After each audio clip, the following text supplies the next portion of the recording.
With your gun and your badge, you think you're hard, huh? Hey everybody, welcome to another episode of BDL Vlogs.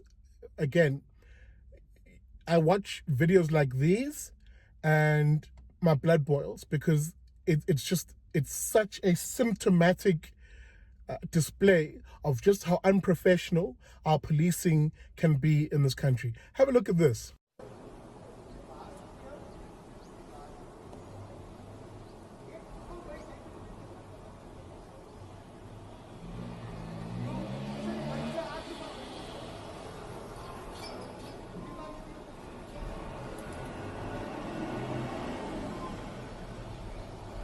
Rara quando vira homens.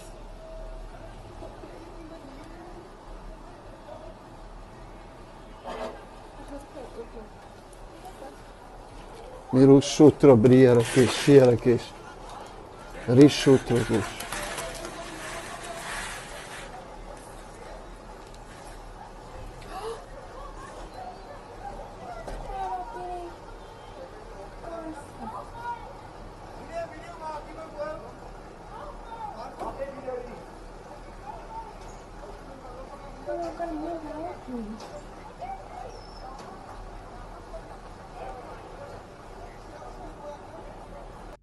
Now, again, I don't have the context or the full facts around this situation. What I do know is this lady was accosted by a police officer and some sort of argument ensues. It escalates to the point where these officers that you see joining the fray, arriving basically with much drama and that skop skiet and donor attitude, then basically proceed to manhandle this woman into the back of the paddy wagon, as you could see. That's all I know. And yes, I fully agree with anybody who's watching this and saying, but where are the facts? You're right. There should be an establishment of the facts. And I know Murray Williams, a Cape Town journalist, is busy looking into this story. So I will await that story with bated breath. But what I really want to comment on is that entire scene, which has become so symptomatic of this lockdown. Hashtag Lockdownistan, which is what we now are. We're no longer the Republic of South Africa. We're now Lockdownistan by these moralizing politicians who ban things like booze, who ban things like cigarettes, and then enact violence on South Africans. Lockdownistan, welcome. Get your passport on the way out. You now have a situation where South Africans, and this will leave a bitter taste. You see, you've got to understand something. This is the point of this video. The conduct of the police and the army under this state of disaster, with the powers they've now been emboldened with, will leave a very bitter taste in the mouths of most South Africans. Most South Africans. Because a lot of South Africans don't firstly understand the nature of the state, that all state laws, all state action is backed up by the threat of violence and imprisonment. That's always been the case. But now that you're physically experiencing that violence, and it's often good, law-abiding people who are being subjected to bad laws. Let me repeat that. Good, law-abiding people being subjected to bad laws who are now facing the brunt of the violence of the state, especially from the police and the army. Trust you me, you're going to leave a very bitter taste in the mouths of those people. And I've made this point before on the Big Daddy Liberty show when I spoke to Gideon Uber in a podcast a while ago, where we looked at the issue of gun ownership, firstly, in South Africa, but also policing in South Africa. And I raised the idea that any functional society, its police force can only police a society with its consent. It's what's called the Pelican Principle. The idea that a police service, when it's recognized as being legitimate, when it's recognized as being a tool for the advancing of the rule of law, that recognition comes from citizens, the public, literally consenting to being policed by those individuals. That is a functional, free, prosperous, and property-owning society where the rule of law is respected. That's what it looks like. There's consent. But in South Africa, I can assure you, we have not learned the lessons of the past, of the colonial era, which also used the police and the army to essentially enforce violence unjustly on people. We have not learned the lessons from apartheid, which equally used the police and later the army, especially around the late 70s and the 80s, under the states of emergency, used the police and the army as a tool of repression and violence against mostly good people in the society, obviously then broken through through the lens of race, with one racial group being seen as inferior and the others being seen as superior. That's apartheid for you. Again, the tool being the violence of the state, police and army. We have not learned from those lessons from the bad past. And if anything, you're seeing these videos crop up in today's South Africa, 2020 South Africa, in my republic, your republic. We're seeing footage of police officers, again, acting like the thugs of yesteryear. That skop, skiet and donor type policing. And I told you, initially, the people who would bear the brunt of it would initially be the largely poor South Africans who live in informal settlements and who live in townships, because they were set up by politicians to literally be the first to face the wrath of the police and the army. They were set up. How were they set up, you're wondering, Big Daddy? Well, they were set up because the impracticality of the lockdown on their living conditions would mean that when they then come into contact with the state, it would be a confrontational one. And there's hard evidence for this. Look at the number of cases that IPID is dealing with. IPID is the watchdog of the police. Look at the current court case of Mr. Collins Khoza, who I discussed on the show, murdered, beaten to death, allegedly, by the army. Guys, you all need to understand these sort of things, because feigning ignorance is not good enough. Feigning ignorance is not good enough. I told you that it would begin in those very townships, it would begin in those very informal settlements, with the vast majority of people bearing the brunt of it being poor black citizens of this country. But I told you it wouldn't end there. I told you it wouldn't end there. Even as the Blavity blacks and the social justice warriors, whites rather, in the middle class, even as they were clapping for this nonsense, saying, yes, please, send more soldiers and send more police into those areas, those poor areas, because those poor people don't want to listen. That was the tone y'all took. Y'all being the middle class, privileged Blavity blacks and SJW whites. That was the tone y'all took at the beginning of this. Even as I warned you that eyeball, what goes around comes around. And it came around. It came around. Suddenly those same thuggish police and army goons who saw themselves as being empowered by this declaration, the disaster declaration, to be able to dispense their version of law on the spot with violence. I mean, cops running around with shambox. And there was an EWN story a while ago, near the beginning of this lockdown, where the journalists were literally tailing police officers who had shambox, beating people up. Hey, what you doing outside? Wacha, for you. How's that policing, guys? How is that policing?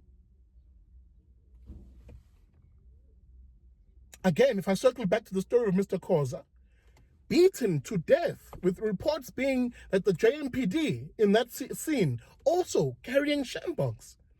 You've got to ask yourself the question, what is that police officer or that army official, that filthy cop or army official, doing with a shambok? What are they fixing to do to me that they felt the need to have a shambok?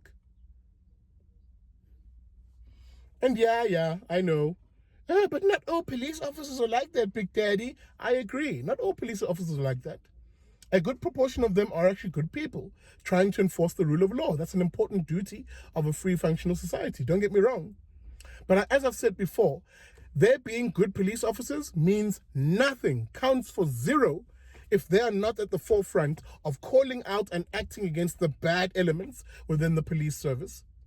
Their being good and honorable right soldiers means nothing if they're not going to call out and act on the fellow servicemen who are abusing citizens of this republic, the ones they're meant to protect, by the way.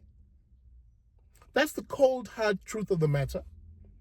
So that when you watch a video clip like this one, and you start adding on the other ones that we've seen, whether it's that lady I talked about who literally got pinned down by a male police officer and had pepper spray in her face. Hey. Or it's the images of cops chasing after people with shambox, reminiscent of South Africa in the 80s, in the late 80s. Cops chasing people with shambox and police dogs.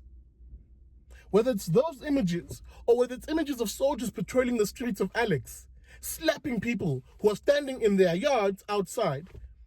That one I saw from a BBC journalist. His name evades me, but he covered that. And by the way, those bad elements, those of whether they're soldiers or police, have no shame, no scam at all. They do it even in front of cameras. That tells you something. That tells you the nature of the language that they've been emboldened with by politicians. Where politicians essentially, the likes of your Begit Ehlers, etc., with that talk tough rhetoric that is not constitutional. It's unconstitutional nonsense. Yeah. We're going to beat people up. It's going to be tough. When you better shut up and obey. It's basically the tone they took with us. And then they wonder why lockdown. There's no lockdown in South Africa in real terms, or at least in the townships and in parts that I've been zooming around checking. That appetite, that initial appetite to trust government and essentially follow guidelines has literally waned, where the amount of civil disobedience has literally climbed. And when I said that on social media, a lot of you blabby blacks got really upset with me. How dare you speak out against my government? Blah, blah, blah, blah, blah, blah, blah. And I said, I'm not the one doing the speaking out.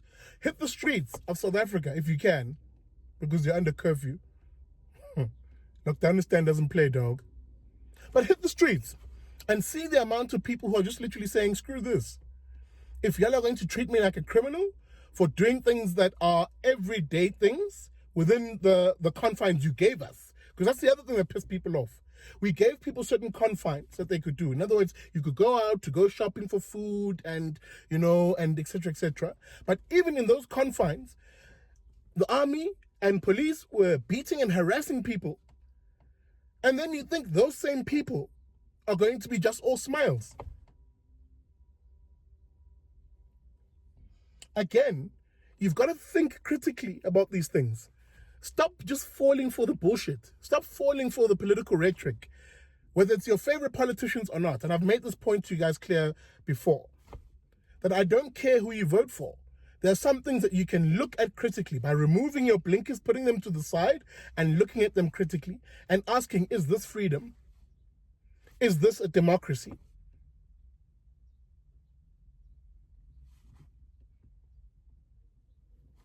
So, food for thought, guys. Food for thought. Because there's going to be, as I said, some serious consequences and repercussions at the end of this lockdown. Because South Africans are increasingly saying, and I'm saying it now, in the loudest voice that I can possibly can, end the fucking lockdown, end the lockdown, end the lockdown. Because at this stage, it's unworkable bullcrap, and people are seeing through the fake nature of it. How they're seeing through the idea that it's no longer about fighting COVID, but instead it's about a certain gaggle of politicians who are craving authoritarian power, politicians who are craving it through the lens of their ideology. They're driven by ideology. They're driven by their leftist, communist, socialist ideology, and they're hiding behind the securocrats. They're letting the securocrats pave the way with violence and bloodshed. The ideology they then want to enforce on society. It's those politicians who people are beginning to see through and say, hang on, this thing's not about fighting COVID anymore, because I backed you on that fight. On fighting COVID, they had 99% approval rating. If you remember that Human Sciences Research Council report that said 99% of South Africans did what the state asked and stayed at home initially.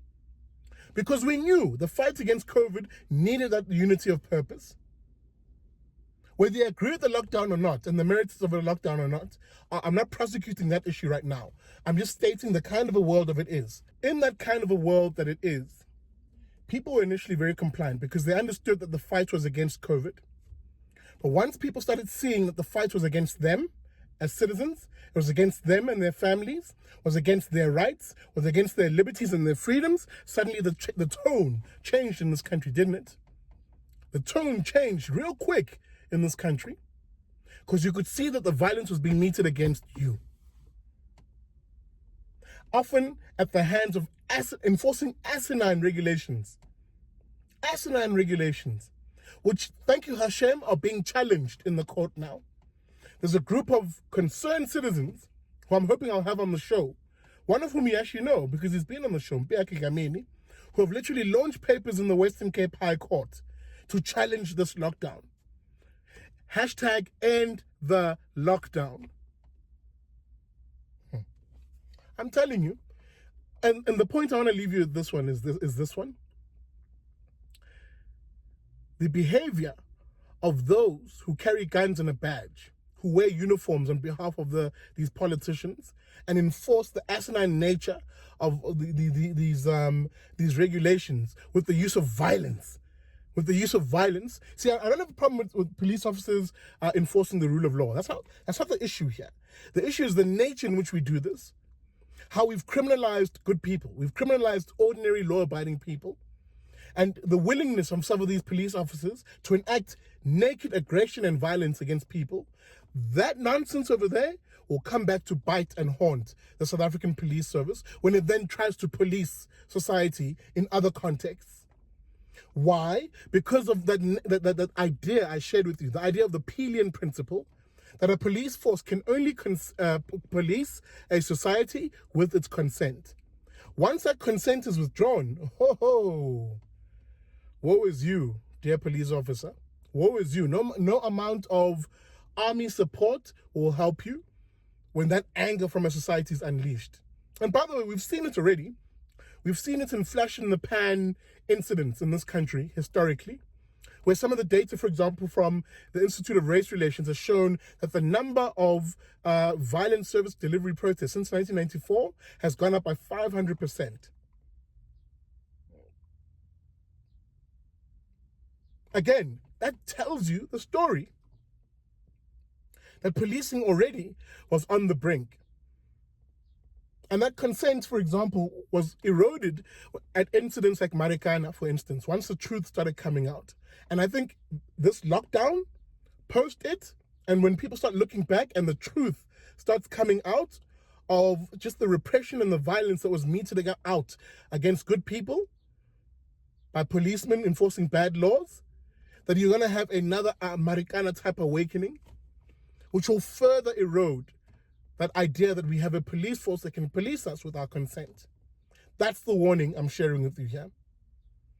That you cannot build a functional, non-racial, prosperous and free society, a property-owning society, without the stable rule of law. And the rule of law is hinged, of course, by having a well-professionally trained police outfit, with the defense force never being used against its own citizens.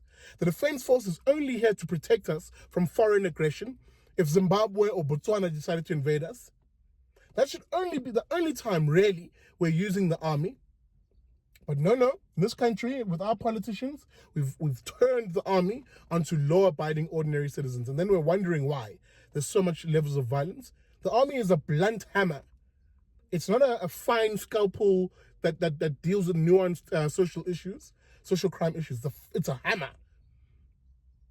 You don't use it on your citizens, and let alone don't use it and expect those same citizens to view you in the same way. So good luck to you, dear politicians, who have sicked these individuals onto people. And by the way, it's not just the ANC that will bear the consequences of this. The DA, in the areas that it runs, has also seen some of the most violent acts by the South African Police Service, by the army, and even by their Metro Police. And let me be specific, in Cape Town. In fact, the very video I shared with you now happened in Cape Town, by the looks of it in Strand. And yes, I know what people will say, but the police is a national competency and blah, blah, blah. But if you're being beaten up by a police officer in your local area, you do not care in that moment that police officer is getting instructions from national. You will look to punish the closest politician to you who you perceive as having unleashed that violence against you. Facts. Whether you do that rightly or wrongly, it's irrelevant. But people will literally look to lash out. guys, that's it from me. I really wanted to share this quick idea. I'm sitting at Macro, of all places. Just picking up some knickknacks, not the chips, but a few knick-knack items is what I'm trying to say. And yeah, like it's a very scary place to find yourself in, where you're realizing that South Africa, in an unspoken way, is becoming effectively akin to a police state, where we've empowered these individuals with guns and badges to do the most crazy of things against us as citizens. In my last vlog, I spoke about a journalist who fled this country. Who were they fleeing? They weren't fleeing gangs or thugs or criminals. They were fleeing the police in Vicksburg. That journalist had to flee into Lesotho and seek protection from the United Nations in Lesotho in fear of what the police were beginning to do after they'd already beaten him up, allegedly. What was his crime? Of literally covering their work as a journalist. Surprise, surprise. That now warrants you being beaten up by cops, apparently. Voga, wake up. Wake up. Because for now, you may be happy that the violence is happening to other people. But as I said, what goes around comes around. And you might find yourself in a situation where you're being recorded by a neighbor, being harassed or beaten up or humiliated by a cop or a soldier.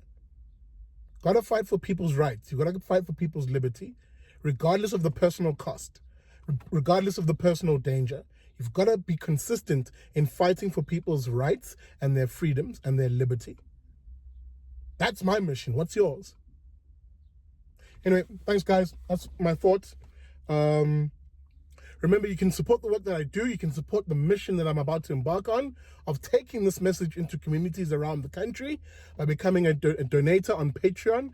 A single dollar does it. As I always say, like a pastor, like a preacher, put $1 in the boxer. But you can support me, guys, by going to Patreon and signing up for $1 a month, for me to be able to get this message out, because I think now is the time. I'm fired up and this must happen. This must happen. Hop on the Liberty bus, support me in my work, guys. Anyway, that's a thought from me. Shabbat Shalom to all of you who are observant. And I'll see you on the next vlog. And remember, never trust a commie.